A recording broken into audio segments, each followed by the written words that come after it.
नमस्कार दोस्तों, फिर से एक बार आपका स्वागत है अनकही अनसुनी वाल्मीकि रामायण में। आप जानते हैं कि इस कार्यक्रम के दौरान हम ऐसी कुछ बातें आपके सामने पेश करते हैं जो हालांकि हमने रामायण के बारे में कहीं सुनी नहीं है, जानी नहीं है, पर हम जरूर बोलते हैं कि वाल्मीकि जी ने उनकी रामायण में, उन्होंने जब रामायण लिखी तब यही सारी बातों का उल्लेख उसमें है ही है। तो यही कुछ सारी बातें हम आपको सुनाते हैं। अगले एपिसोड में जो हमने सुना था कि महाराज दशरथ के चारों पुत्रों की शादी जनक नगरी में हो गई, वहाँ से पूरी बारात की विदाई हो गई और बहुत हर्षोल्लास के साथ ये पूरा संपन्न हुआ। और यही अनकही अनसुनी बातें सुनाने के लिए हमारे साथ उपस्थित है गुजरात के प्रसिद्ध ज्योतिषी और धर्म के बड़े ही ज्ञाता ऐसे ज्योतिषी चेतन पटेल उपस्थित है। चेतन जी, स्वागत है आपका इस कार्यक्रम में। नमस्कार, जय श्री राम। चेतन जी, पिछले एपिसोड में आपने जब बताया था कि चारों की शादी हो गई, दशरथ जी के चारों पुत्रों की शादी हो गई, दशरथ जी बारात विदाई हो गई, बारात लेके जब वापिस अयोध्या की ओर जा रहे थे, घोर जंगल में पहुंचे और वहां पे एक घोर संकट आया था। वो संकट कौन सा था, क्या कहेंगे? अपने चारों पुत्रों की बारात लेके महाराज दशरथ आगे आगे चल रहे थे अपने गजराज पर, और तभी सुखपूर्वक ये सब शादियां हो गई थी और वो लोग जा रहे थे और घोर जंगल में वह जब पहुंचे अपने हाथी पे, वह आगे थे क्योंकि वह महाराज थे और रीति रिवाज के अनुसार उन्हें आगे रहना था। तभी महाराज दशरथ को भयंकर बोली वाले पक्षियों की आवाजें सुनाई दी और वह पक्षी विचित्र आवाज निकालने लगे और उनकी तरफ से आगे बढ़ने लगे। तभी वह समझ गए कि कोई घोर संकट आने वाला है, बहुत बड़ा अपशकुन है। परंतु तभी कई बड़े बहुत मृग महाराज दशरथ को दाहिनी ओर रखकर चल गए। तभी महाराज दशरथ भी थोड़ा जानते थे, तो समझे कि ये तो शुकन है, एक घोर अपशुकन हुआ, एक शुकन हुआ, तभी इसका क्या फल समझे। तभी उन्होंने अपने गजराज को रुकने के लिए कहा, रुकाई, पूरी बारात रुक गई और तभी वह अपने गुरु के पास जाते हैं। वशिष्ठ जी के पास जाकर उन्होंने बताया कि इस प्रकार पक्षियों ने अपशुकन किया है और इस प्रकार मुझे दाहिनी ओर छोड़कर हिरण चले गए, तो इसका मैं अर्थ क्या जानूं। तभी महर्षि वशिष्ठ जी ने उन्हें बताया कि यह जो पक्षी चहचहाए है, ये विचित्र आवाजें निकाली है, इससे यह मालूम होता है कि इसी समय कोई बहुत बड़ा घोर संकट उपस्थित होने वाला है। और साथ में और हिरणों ने दाएं जाकर जो शुकन किया है, वह यह बताते हैं कि यह जो घोर संकट उपस्थित होगा, वह धीरे धीरे वह शांत हो जाएगा। जब महाराज दशरथ और महर्षि वशिष्ठ बात कर ही रहे थे, तभी बड़े जोरों की आंधी चलती है और वह आंधी पृथ्वी को कंपाती हुई, वृक्षों को उखाड़ती हुई, चारों दिशाओं को धूल से ढकती हुई और अंधकार उत्पन्न करती हुई आगे बढ़ती है, जिससे वशिष्ठ जी, राजा दशरथ, श्री राम, उनके भाई और कुछ मुनियों को छोड़कर पूरी की पूरी राजा दशरथ की बारात और पूरी सेना निस्तेज हो जाती है और अचेत हो जाती है। सभी लोग मूर्छित हो जाते हैं राजा दशरथ भी चिंता में पड़ जाते हैं और तभी गहन अंधकार के भीतर से उन्हें जमदाग्नि कुमार परशुराम अपनी परस उठा के उनकी तरफ आते हुए दिखाई देते हैं। परशुराम बड़े ही क्रोध में, बड़े ही भयानक प्रतीत हो रहे थे, जिन्हें देखकर महाराज दशरथ भी भयभीत हो गए थे। और यही जो बड़ा घोर संकट था कि महाराज दशरथ को जान विदाई के बाद दिखाई दिया था कि परशुराम जी वहां पहुंच गए थे। बिल्कुल चेतन जी, परशुराम जी वहां पे पहुंच गए थे, घोर आंधी भी आई थी, आपने जैसे बताया। दूसरा आपने बताया कि परशुराम जी बहुत क्रोध में थे और उसके बाद सुना है कि राम जी की परीक्षा परशुराम जी ने ली थी। वो कौन सी परीक्षा थी जो परशुराम ने ली थी? राम जी क्या उस परीक्षा से बाहर निकले, परीक्षा से पास हुए? और दूसरी बात कि एक धनुष परशुराम ने दिया था, वो कौन सा धनुष था जो भगवान श्री रामचंद्र जी को परशुराम जी ने दिया था? यह बात भी अनजानी है। परशुराम जी बड़े ही क्रोध में वहां आए थे। परशुराम जी को क्रोध में आया देखकर वशिष्ठ जी और सभी ब्राह्मण आगे बढ़ के परशुराम जी की स्तुति करने लगे, उनका पूजन करने लगे तथा राजा दशरथ भी उनकी स्तुति करने लगे थे। तभी राजा दशरथ ने और उनके चारों पुत्रों ने परशुराम जी को प्रणाम किया तो परशुराम जी ने अपने क्रोध को थोड़ा हल्का करके श्री राम के सामने देख के कहा कि तुम्हारे द्वारा शिव धनुष के तोड़े जाने का समाचार मुझे मिला है,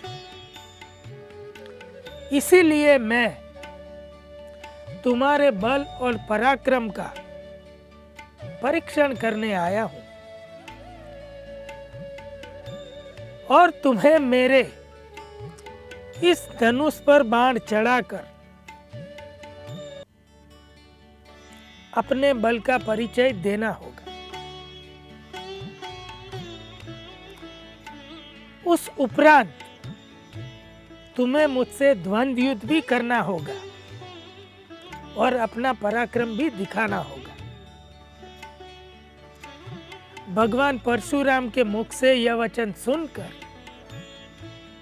राजा दशरथ और भी घबरा गए थे और कहने लगे थे, विनती करने लगे थे कि परशुराम जी, आप तो महान तपस्वी और ब्रह्मज्ञानी हैं।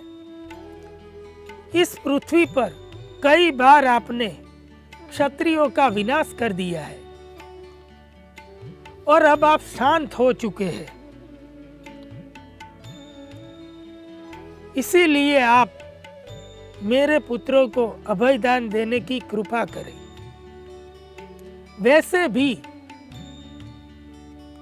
आप देवराज इंद्र के सामने प्रतिज्ञा करके शस्त्र का परित्याग कर चुके हैं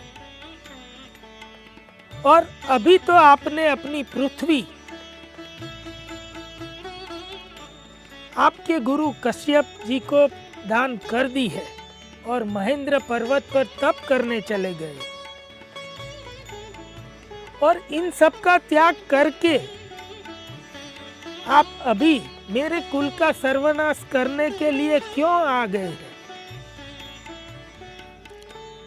पुत्र मोह के कारण महाराज दशरथ इसी प्रकार परशुराम जी से विनती करते हुए अचेत से हो गए थे, परंतु राजा दशरथ की विनती पर ध्यान दिए बिना परशुराम ने श्री राम से कहा कि संसार में ये दो धनुष सर्वश्रेष्ठ, प्रबल और दिव्य थे, जिन्हें साक्षात विश्वकर्मा जी ने अपने हाथों से बनाया था। यह दोनों धनुष बड़े ही दृढ़ थे। इनमें से एक धनुष देवताओं ने त्रिपुरासुर से युद्ध करने के लिए भगवान शिव को दिया था, जिससे त्रिपुरासुर का वध हो चुका था। भगवान शिव ने वह धनुष देवताओं को दिया था और इसी धनुष को तुमने राजा जनक के यहाँ तोड़ दिया है। अब यह मेरे पास जो धनुष है वह देवताओं ने भगवान विष्णु को दिया था और यह धनुष भी इसी शिव धनुष के समान प्रबल है। फिर भगवान परशुराम ने पूर्व काल की कथा सुना के कहा था कि इसी धनुष को भगवान विष्णु ने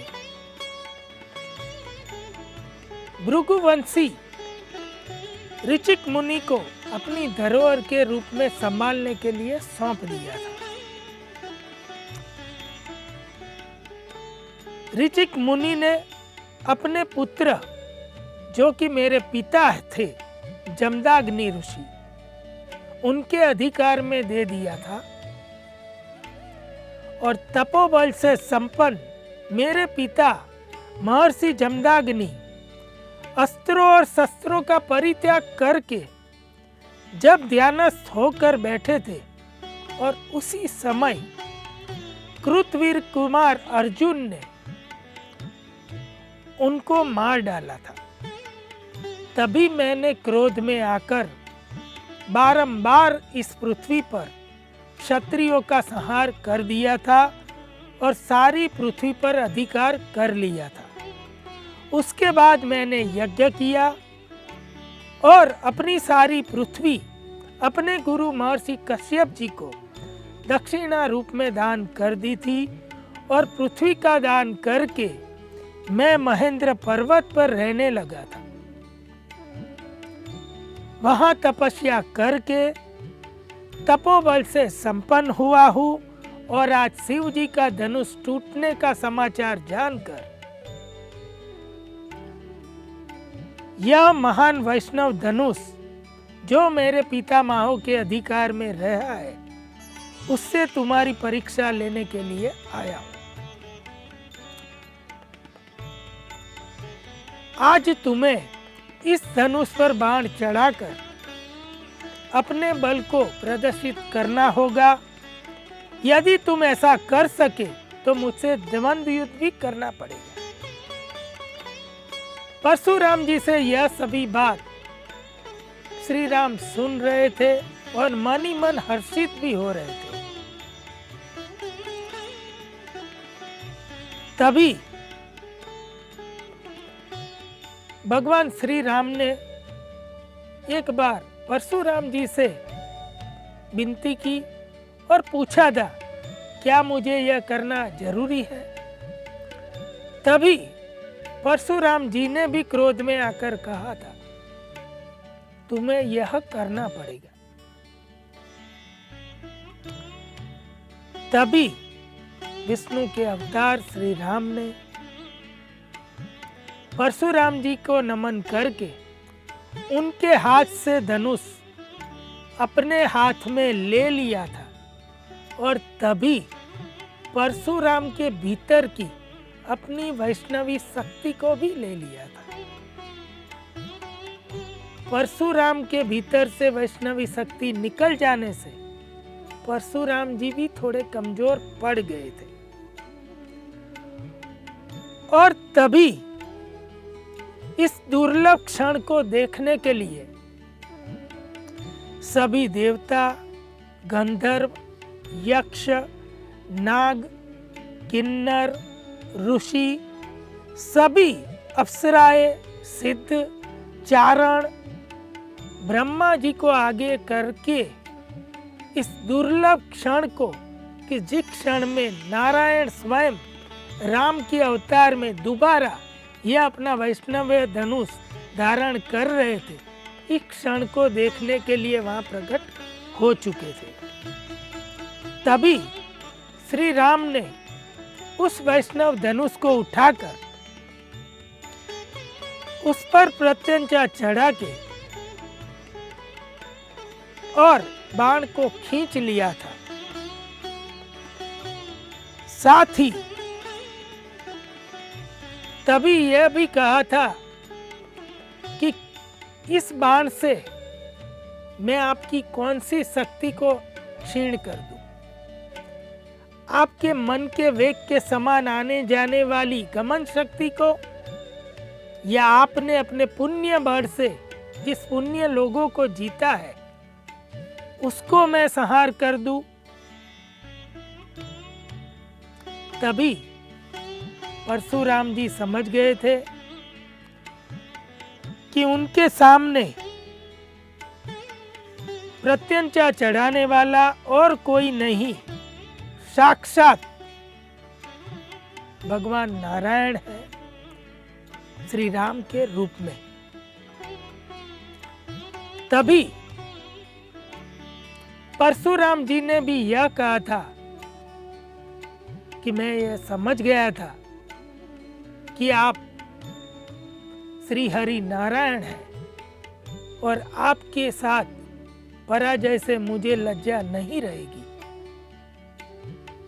कृपया इस बाण से मेरे मन के वेग से गमन करने की शक्ति को मत छिन्न कीजिए,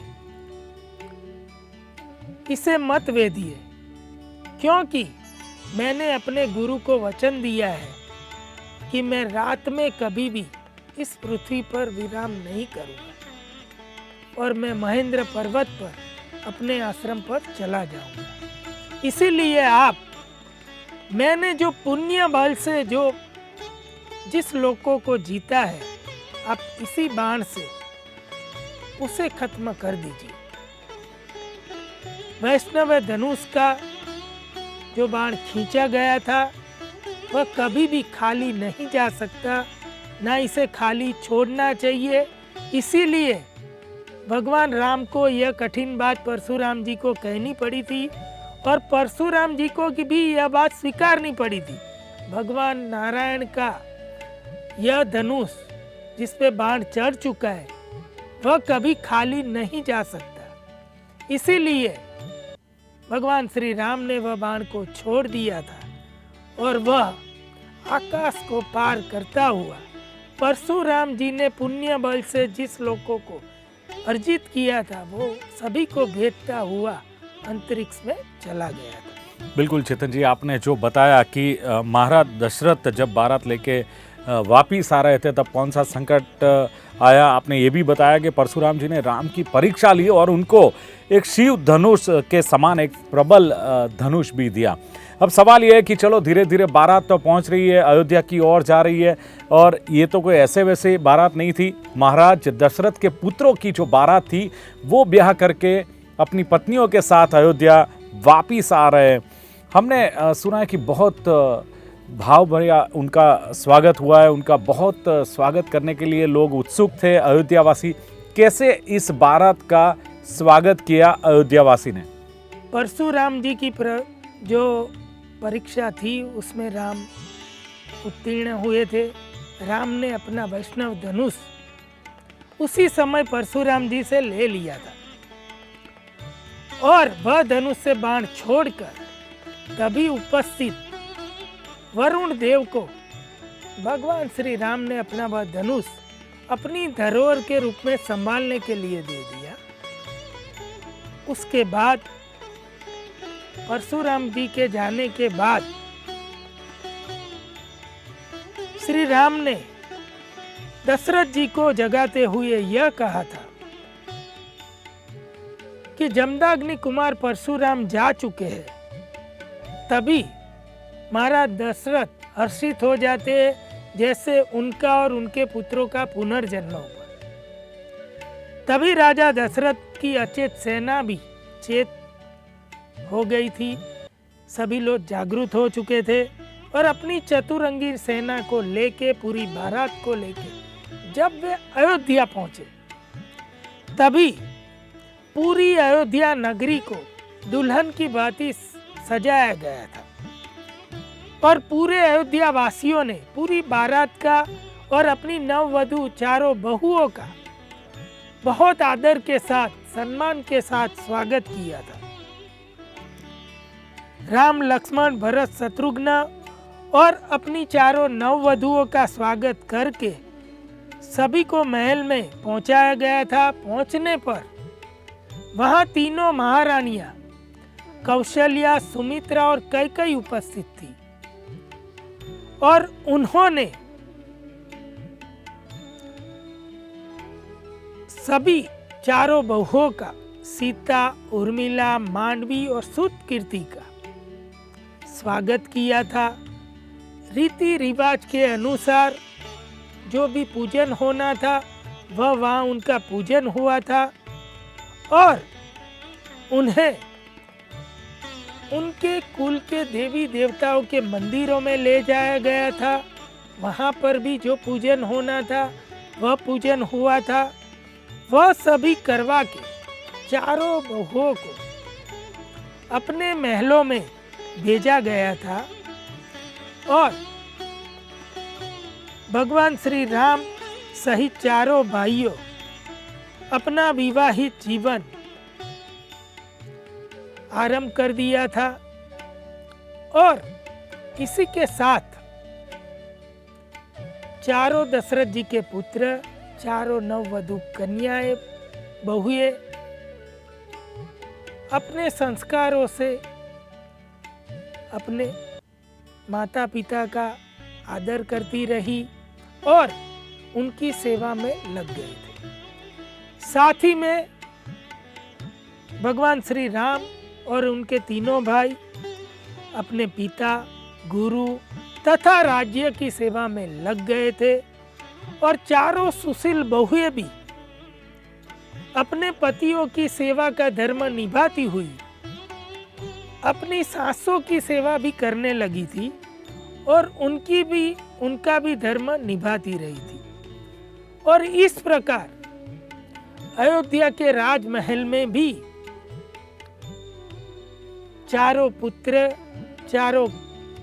पुत्रों की कन्याएं और महाराज दशरथ अपनी रानियों के साथ स्वर्ग जैसे आनंद से घूम रहे थे, स्वर्ग जैसे आनंद से रह रहे थे और इसी तरह उनके कुछ वर्ष सुख और शांति से बीत गए थे। चलो, बिल्कुल सुख शांति से सालों बीत रहे थे क्योंकि चारों पुत्रों की शादी हो गई है। महाराज दशरथ के बहुएं जो मिली है वो भी गुणवान है, वो भी अपनी सास की सेवा कर रही है। चारों पुत्र भी अपने राजपाट में जो लोगों की सेवा कर रहे हैं। अब सवाल आएगा कि भगवान श्री रामचंद्र जी का वनवास, और वनवास के वक्त कहाँ थे भरत और शत्रुघ्न? तो भरत और शत्रुघ्न अयोध्या में नहीं थे तो क्यों नहीं थे? यही सारे सवालों का जवाब हम अगले एपिसोड में लेंगे। आज बस इतना ही। चेतन जी, आप उपस्थित रहे और हमारे दर्शकों को बहुत सारी रामायण के बारे में कई सारी घटनाएं जो अनकही अनसुनी है आपने हमारे दर्शकों को बताई। आपका बहुत बहुत शुक्रिया। जय श्री राम। आप देखते रहिए अनकही अनसुनी वाल्मीकि रामायण। नमस्कार।